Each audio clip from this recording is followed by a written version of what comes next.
I was looking at an old video of mine from 14 years ago, a 1.5 volt to mains voltage inverter. That one used what's called a Jeanna's light circuit, and here's the circuit diagram. Now the thing is, there are lots of similar inverter circuits on YouTube nowadays that have huge numbers of views, and they do show mains lights running, but I had to wonder about current usage. Could one of those far simpler designs match or do better than the 120 milliamps of current used by the circuit on the screen? What follows is how to make one, my experience of getting one running, and how much current a typical cell phone charger based inverter uses. These little inverters come in a number of flavours for the voltage to the supply. So you've got an AA, 2 AAs, 6 volt, 12 volt is very popular. I'm going to use USB, and by doing so I'll be able to put a charge adapter on the output to see what the current usage is. So I've got the lead of course to connect, I've got various transistors to try, a resistor there, and I'm going to get the transformer itself out of this USB cell phone charger. So the next thing to do is to get that transformer out of there. Okay, I've got the front of this off now. So what I'm after is that yellow component in there, that should be the transformer. Somehow I've got to get the insides out and take that out. So I'll come back when I've done that. Well, it turns out that was incredibly easy. I've never seen a connection like this, so it might be worth knowing about. These little tabs here, it looks like they push on. You see at the bottom, they're kind of raised. They come outwards slightly, such that the board pushes over and completes the two contacts.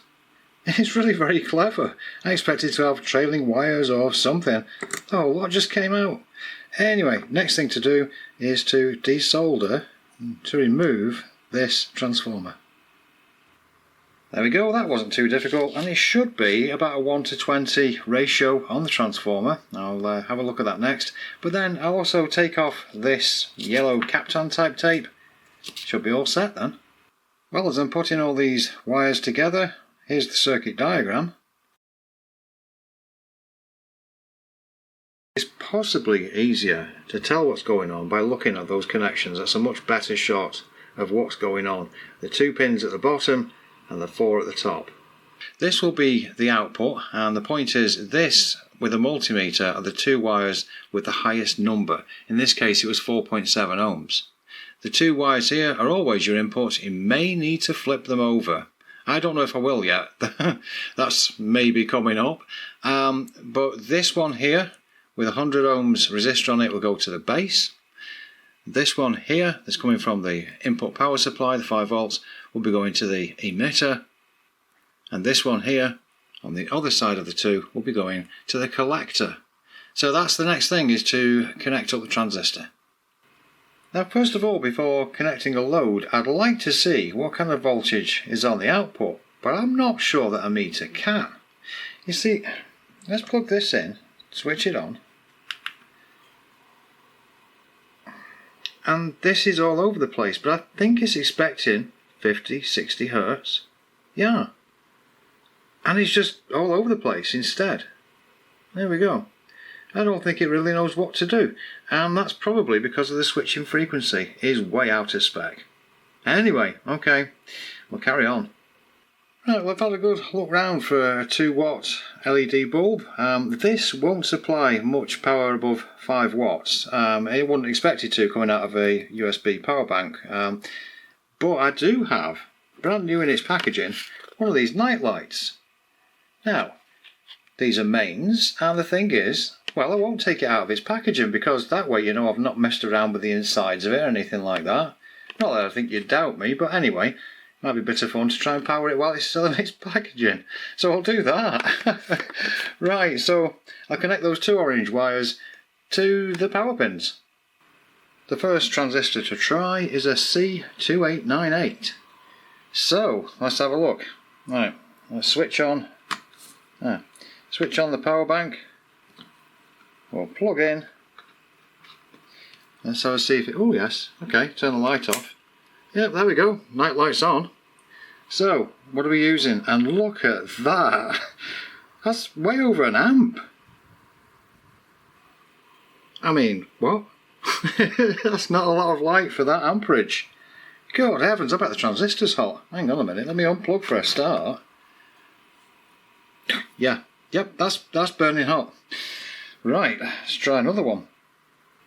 I've swapped over now to a 2N3055. They seem to be used on a lot of projects. So yeah, now as I've got some, I'll use that. Right, we'll plug in and have a look. There we go, right. Yes, the LED is on, that's good. And oh heavens again. Yep, about 1.2 amps or somewhere. Good gracious, I bet this thing's even heating up, even with this big heat sink. Yeah, amazing. Right, next one. Is it the same story with a C2898? Well, the light comes on fine. Let's have a look. And, oh, slightly lower though. There we are, it's about 900 milliamps, somewhere like that. Similar amount of light output. Yeah, it uses a little less. Well, the last one was going to be a C1507, but it doesn't seem to work. So I went and found a TIP 147, and that's PNP, so I won't be trying that either. What I will be trying is the C4242 again, because it used the least current, and I'll put a 10k pot on it, just to see if we can get this current down any. And there we go, the C4242 is back on the circuit. The 10k pot is now in line instead of the resistor, so let's plug in and have a look. We're plugged in, we're only using 50 milliamps.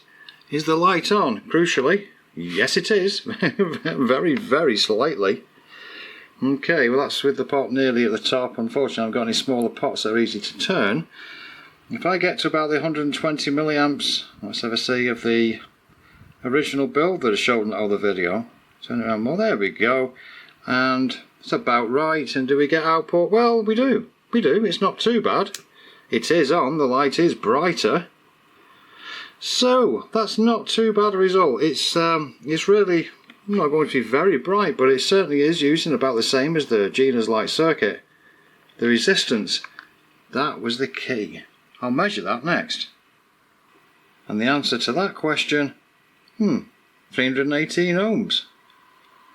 So there we are, using much less than it was before. And the key and secret to this really, I think, is to use a variable pot to get the measurement and replace for the transistor that you're using. Because this is on okay, this is fine. This is on and will work as a night light. That's a decent enough brightness there. But I think it depends on the transistor that you use, what kind of resistance you're going to need to the base. But there we are, that is a cell phone transformer and it is working. Yep, and it is USB to mains. So, hope you enjoyed that. It was an interesting video to make.